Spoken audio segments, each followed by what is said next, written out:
C'est dans ce village que Mandela a grandi. Il rêvait souvent de cet endroit pendant ses 27 années de prison. Et à Kounou, les habitants ne rendent pas hommage au président, mais à l'homme qu'il était.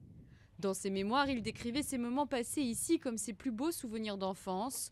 Depuis son retrait de la vie politique, il passait l'essentiel de son temps ici.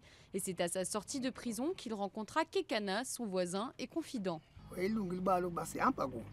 Quand il était président, il demandait à ses hommes de venir me chercher.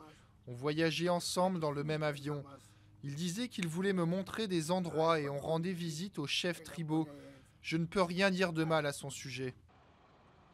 À Kounou, les villageois savent faire. Les rues sont goudronnées, des barrières sont construites. Tout est fait au mieux pour préparer l'enterrement de Mandela. Et même l'aéroport a été rénové.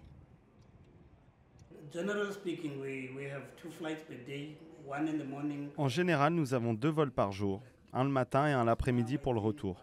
Mais maintenant, et ce jusqu'à ce week-end, nous allons avoir des centaines d'avions.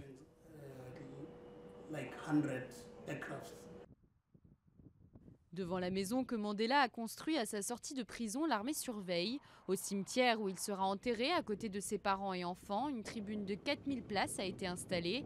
Alors que le monde entier pleure Madiba, ici le deuil se fait avec dignité.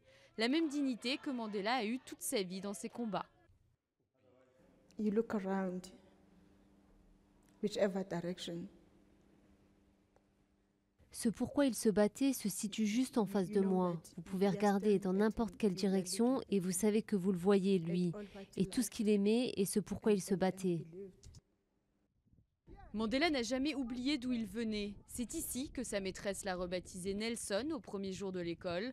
Grâce à lui, son village a l'eau, l'électricité et des routes.